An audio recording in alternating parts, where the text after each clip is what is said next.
नमस्कार विद्यार्थी मित्र मैत्रिणींनो, आज आपण अभ्यासणार आहोत रसग्रहण म्हणजे काय. रसग्रहणलाच आपण काव्यानंद सुद्धा म्हणू शकतो, काव्याचा आनंद घेणे. तर रसग्रहण म्हणजेच कवितेचा आस्वाद घेता येणे, आनंद घेता येणे.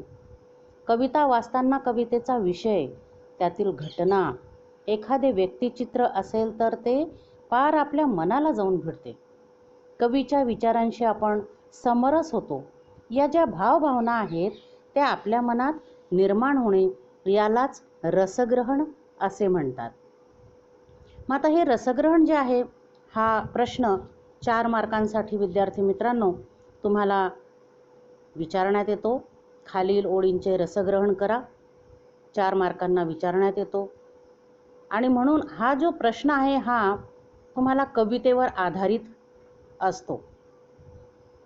कवितेच्या ओळींचे रसग्रहण आपल्याला करायचे आहे, कवितेचे नाही.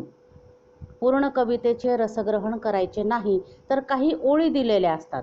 जसे की उदाहरणार्थ, खालील ओळींचे रसग्रहण करा. दुनियेचा विचार हरघडी केला, अगा जगमय झालो, दुःख पेलावे कसे, पुन्हा जगावे कसे, याच शाळेत शिकलो. तर ह्या 2च ओळींचा तुम्हाला काय करायचं आहे, रसग्रहण करायचं आहे. 2च ओळींचं रसग्रहण करायचं आहे, पूर्ण कवितेचं नाही, हे लक्षात घ्या. तर रसग्रहण म्हणजे काय, तर आपण अभ्यासलं की रसग्रहण म्हणजेच कवितेचा आस्वाद घेता येणे. कविता वाचताना कवितेचा विषय, त्यातील घटना, एखादे व्यक्तिचित्र असेल तर ते पार आपल्या मनाला जाऊन भिडते, मनाला पटते, आवडते. कवीच्या विचारांशी आपण समरस होतो, म्हणजेच कवींचे विचार आपल्याला पटायला लागतात. या ज्या भावभावना आहेत त्या आपल्या मनात निर्माण होतात आणि यालाच आपण काय म्हणतो, रसग्रहण असे म्हणतो. आपण कवितेशी एकरूप होणं, त्यातील भावनेची जाणीव होणं, मन त्या विचारांनी आनंदाने भरून येणं, तर कधी उदास भाव मनात निर्माण होणं, ही जी जाणीव मनात होते तेव्हा कवितेचा उत्तम आस्वाद तुम्हाला घेता आला असं म्हणता येईल. ती कविता गाता आली पाहिजे, त्या कवितेतील जे भाव आहेत ते आपल्या लक्षात आलं पाहिजे.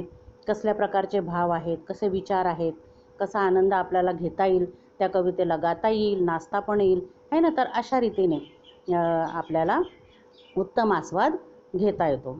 आता खालील ओळींचे रसग्रहण करा. या ज्या ओळी तुम्हाला दिलेल्या आहेत त्या ओळींचे तुम्हाला आशय सौंदर्य आपल्याला नीट प्रकारे लिहिता आले पाहिजे. त्या ओळींचे आशय सौंदर्य आपल्याला लिहिता आले पाहिजे. तर रसग्रहणाचा प्रश्न कसा सोडवायचा ते आपण पाहूया. रसग्रहणाचा प्रश्न कसा सोडवायचा ते पाहण्यासाठी 3 मुद्द्यांची आवश्यकता असते. 3 गोष्टी लक्षात ठेवायच्या. कोणकोणत्या गोष्टी लक्षात ठेवायच्या, तर पहिलं म्हणजे आशय सौंदर्य, दुसरं काव्य सौंदर्य आणि तिसरा मुद्दा आहे भाषिक वैशिष्ट्य.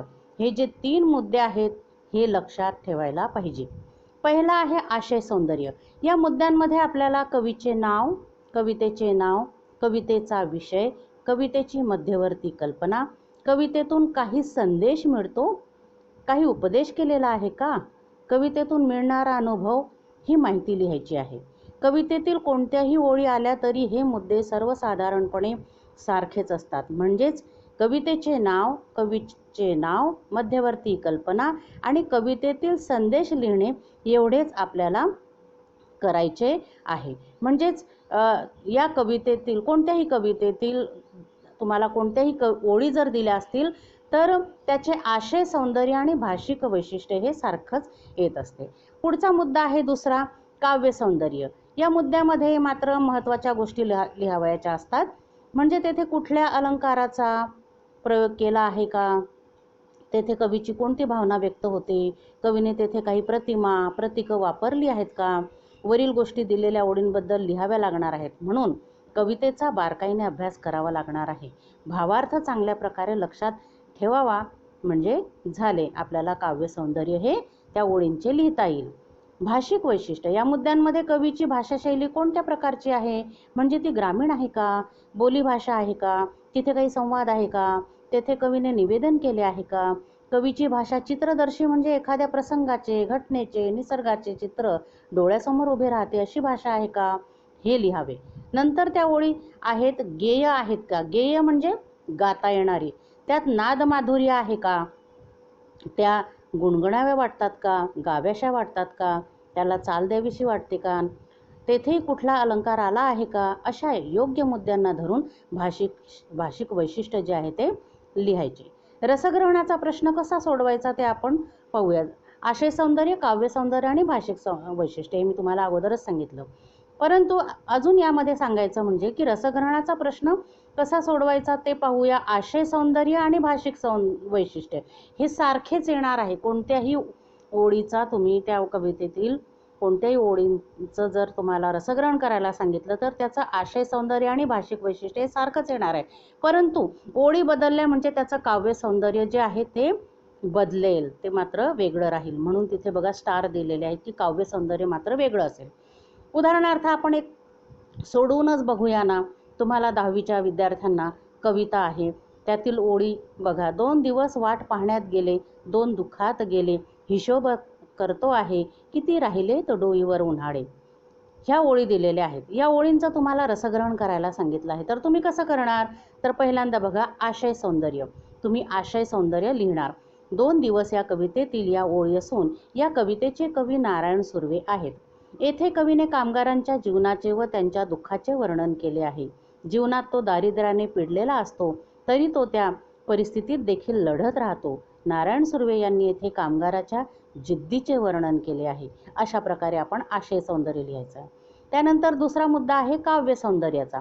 वरील ओळींमध्ये कवीने माणसाचे जीवन किती क्षणभंगूर आहे हे सूचित केले आहे. त्यात कामगाराची काही दिवस सुखाची वाट पाहण्यात जातात, तर उरलेले दिवस पोटापाण्याची चिंता त्याला सतावते. त्याला खडतर आयुष्य जगावं लागते. सतत चिंता त्याला त्रास देतात. जगावे कसे हाच त्याच्या पुढचा मुख्य प्रश्न असतो. यात त्याची जीवनाची उमेद संपून जाते. जीवन जगण्याची उमेद संपून जाते. तो वयाचा जमा खर्चच मांडतो. आता किती उन्हाळे जगायचे शिल्लक आहेत याचा हिशेब तो मांडतो. अशा रीतीने काव्य सौंदर्य तुम्ही लिहायचं. पुढे आहे भाषिक वैशिष्ट्य. कवीचे दुःख खूप मोठे आहे व वाचणाऱ्याच्या मनाला जाऊन भिडते. कामगारांचे जीवन किती कष्टमय आहे, त्याला दुःखाचे चटके किती सहन करावे लागतात याचे हुबेहूब चित्रण येथे आहे. उन्हाळा म्हणजे दाहकता, त्रास या प्रतिकात्मक शब्दातून कवीने कामगार जीवनाची दाहकता व त्याचे चटके याचे वर्णन केले आहे, ते आपल्यालाही जाणवतात. तर अशा रीतीने विद्यार्थी मित्रांनो आपण दिलेल्या कवितेच्या ओळींचं रसग्रहण करायचं आहे. आपल्या लक्षात आलंच असेल. ओके बेटा, बाय.